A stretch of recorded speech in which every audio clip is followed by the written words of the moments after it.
Des enfants qui s'endorment comme la Belle au bois dormant, ça vous dit? Bon, bien sûr, moins longtemps. Dans cette vidéo, je vais vous proposer 3 conseils pour réussir le coucher de vos enfants. Premièrement, premier conseil, ou plutôt première piste de réflexion, le coucher de nos enfants, ça impacte notre humeur d'adulte.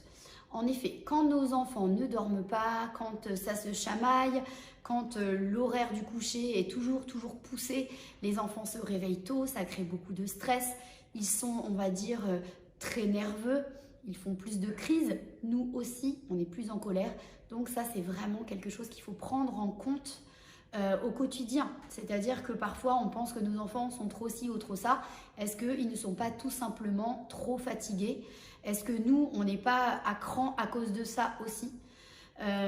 Donc voilà, c'est vraiment une petite introspection que je vous conseille d'avoir parce que on ne se rend pas forcément compte d'à quel point ça peut provoquer des tensions au quotidien dans la famille. Donc vraiment prendre ce recul.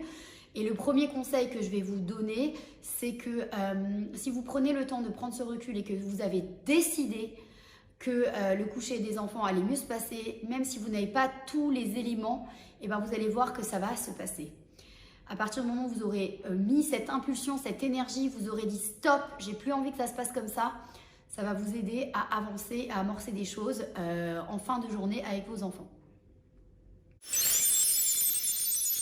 Deuxième conseil, eh bien, le coucher des enfants, ça impacte aussi déjà le cerveau de nos enfants, le comportement de nos enfants, leur bonne humeur, tout ce qu'on veut. C'est-à-dire que quand il y a un manque de sommeil, alors c'est pas pour vous culpabiliser parce qu'on essaye tous de faire le mieux qu'on peut et qu'on a toujours plein de raisons, mais quand même c'est important à mon sens de mettre en lumière cette problématique.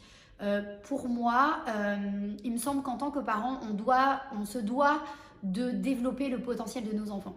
Quand nos enfants sont trop fatigués, on ne peut pas développer leur potentiel, on ne peut pas les aider à avancer, à mettre en avant leurs qualités, à être complètement bien parce qu'ils sont toujours parasités par ce manque de sommeil, parce qu'ils sont toujours un peu sur les nerfs, ils sont un peu dans la limite. Voilà. Donc moi, ce que je voudrais vous proposer aujourd'hui, c'est une fois que vous avez décidé de changer le coucher des enfants, c'est de se dire ok, cette semaine, on va essayer de progressivement coucher les enfants une demi-heure plus tôt.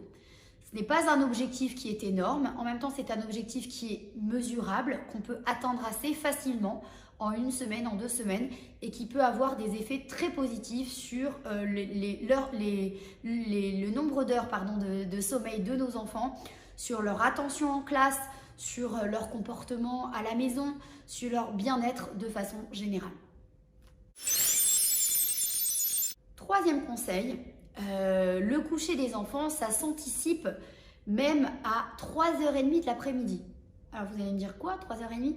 On va dire qu'on va chercher en général les enfants à 4h30 à l'école. Et si 1 heure avant, on a décidé de réfléchir aux différentes étapes du coucher, vous allez voir que ça va se passer vraiment différemment. Ça veut dire quoi? Ça veut dire que vers 3h30, on n'est pas obligé de préparer une tonne de choses, mais dans sa tête, on se dit « Ok, je vais récupérer les enfants. Voilà le déroulement de la soirée. » Une fois qu'on va être clair dans notre tête sur ce déroulement de la soirée, vous allez voir que les enfants vont être clairs aussi. Très souvent, nos enfants ne vont pas dormir parce qu'ils n'ont pas un programme défini. Ils ne savent pas vraiment ce qu'ils doivent faire. Ils ne savent pas vraiment même ce qu'on attend d'eux. On peut leur afficher un tableau des routines du soir si on veut, mais on peut même verbaliser avec eux tout ce qu'ils doivent faire. Et on peut aussi les laisser choisir l'ordre dans lequel ils veulent faire les choses. On n'est pas obligé de leur dire d'abord tu mets ton pyjama, après tu vas manger, après etc. etc. Peut-être que l'enfant a envie de faire ses devoirs tout de suite, peut-être qu'il a envie d'abord de prendre son bain. À partir du moment où on les a responsabilisés, ça se passe beaucoup mieux. Quand les enfants ont le choix, ça se passe beaucoup mieux. Voilà.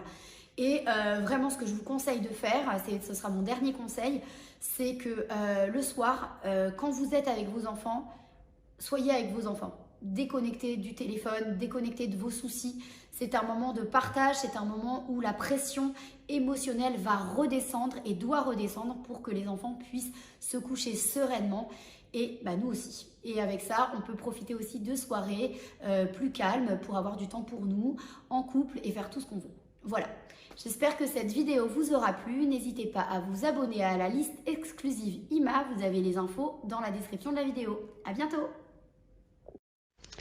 Pour aller plus loin, découvrez mon coucher idéal, une formation clé en main pour gérer le coucher des enfants sans crise et enfin retrouver vos soirées d'adultes.